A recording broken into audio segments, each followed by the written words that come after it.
some difficulty in forgiving someone with something, or letting the ghosts of the past go.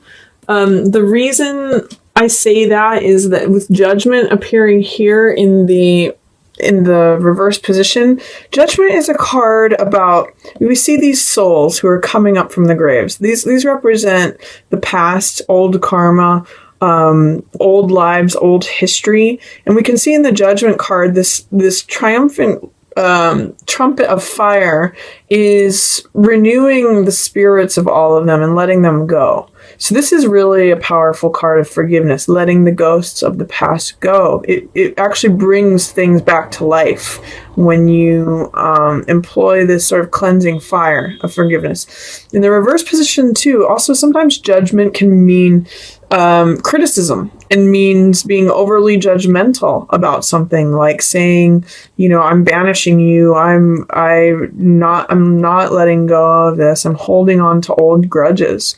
So be careful with that, Virgo. Sometimes Virgos are wonderful in terms of having good judgment, having a critical eye, being able to see details that others don't see. But be careful of being overly harsh, overly critical, or judgmental. Or if that's showing up as judgment against you, see if you can forgive that person, because then you're not participating in that holding on to old stuff, holding on to old baggage, criticism, judgment, all of that. That's what Judgment in reverse means.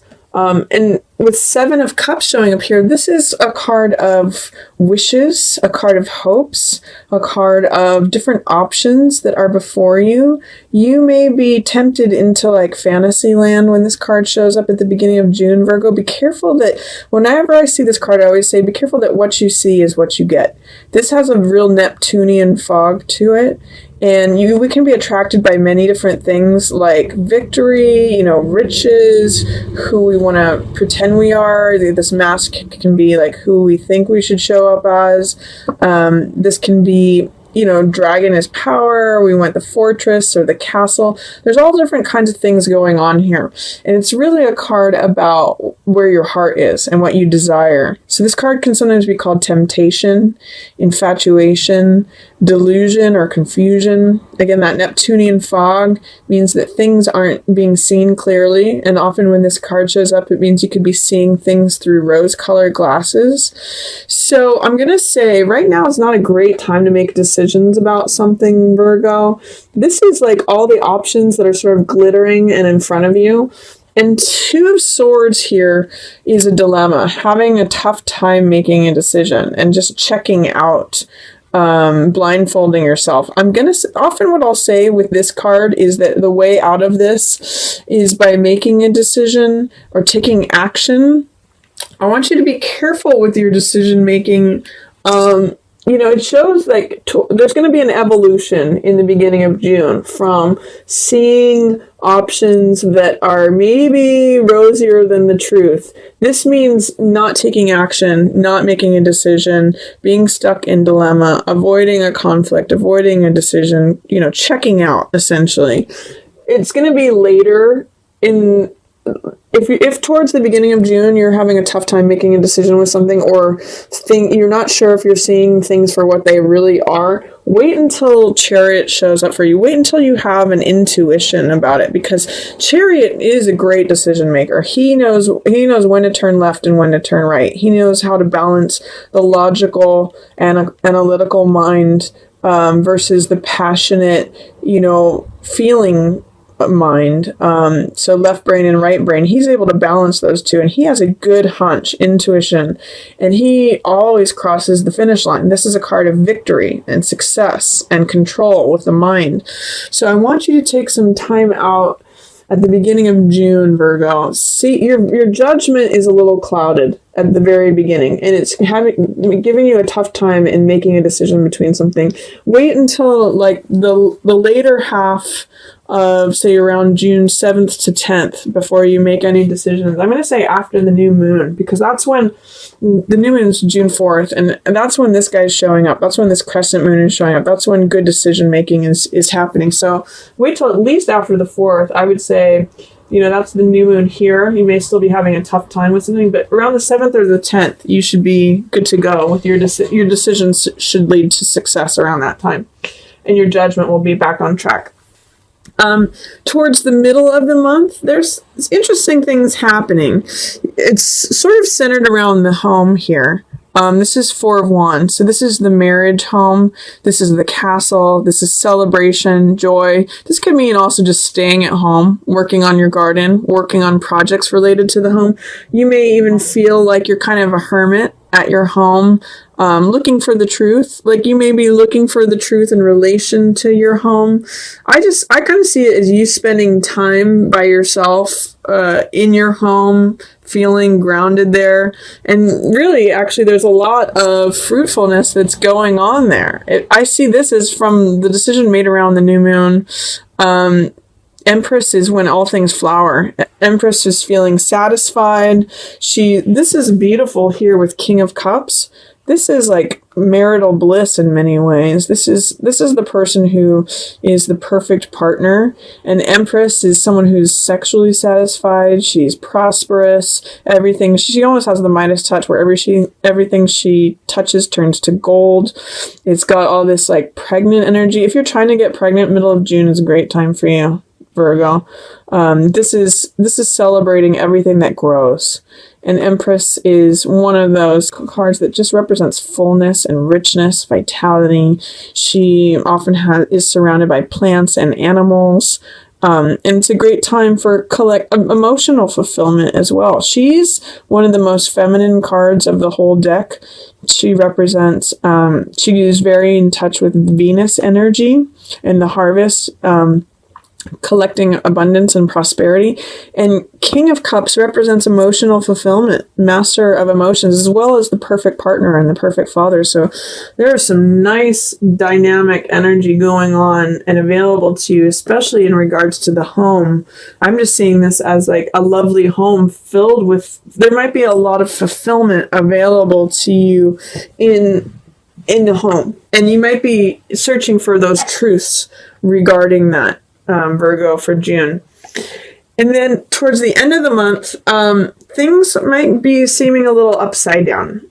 There is Hanged Man and Justice, both in reverse. So both of these are cards that have to do with truth.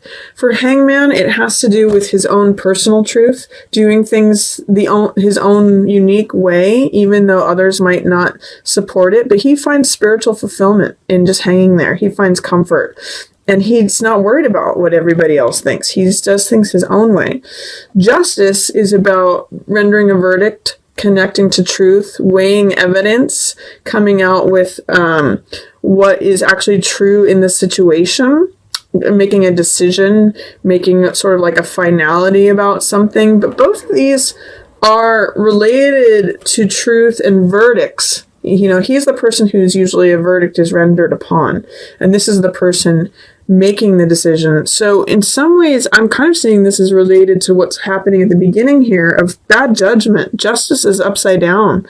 Hangman is upside down as well. He's kind of being put on display for doing things his own way. So I'm going to say be careful about harsh judgments for June, Virgo. Justice is not being carried out here. There's something that is topsy-turvy about justice, about decisions and verdicts being rendered against those who are seen of doing things outside the line.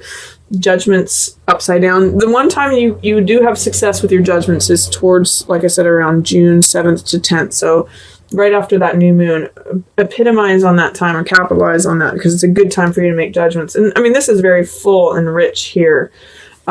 There's truth, the home, fulfillment, abundance, prosperity, emotional fulfillment, the perfect partner, the husband, even pregnancies going on here. So that's some nice stuff. But be careful throughout June of harsh judgments, verdicts that are rendered because they're not necessarily going to be in alignment with the truth. And then I see some unwillingness here. This is Page of Wands, which represents optimism. It represents willingness. So it's got fiery energy. It's the Page of Fire. So it's saying like, I'm open to something. I'm ready to go in. I'm open. in this case, this is like, could be the younger side of a fire sign. So Sagittarius, Leo, or Aries that is not participating, not willing, is kind of being stubborn, maybe disagrees with what has been decided upon, whatever verdict here that is unjust. This could be a fire sign stamping its feet and saying, no, it's not how it goes. It's not, I don't agree. I'm not open to that. I'm not going to toe the line. So I'm kind of seeing this as children's reactions or young person's reaction to what's going on here. And then at the end of the month, you're going to have to let go of a belief system that is no longer serving you. 10 of Swords. 10 is a completion number, and Swords represents our ideas or our beliefs. So if you looked at something in a certain way, for example, if there was some criticism towards something, that you looked at things in a critical way, you may have to let that go because it's not going to serve you any longer. This card is called Bottoming Out, and it means that, you know, if all these swords represent thoughts and ideas, and if you cling to those, if you continue to carry those, it may destroy you in the end. It's going to drain the life out of you, Virgo. So this is a card that is saying at the end of June, there's going to be a way in which you're going to acknowledge the end of something, especially a way of thinking about something, because 10 of Swords represents belief patterns, belief systems. And this is also a card which is, I often call it, it's always darkest before the new dawn. And this card represents the closing out of this way of thinking. It's the end of that person. It's the end of that way of thinking. They in the next day, in the Rider-Waite, there's actually a thin line of the new dawn that's coming after this. So, ending of a cycle.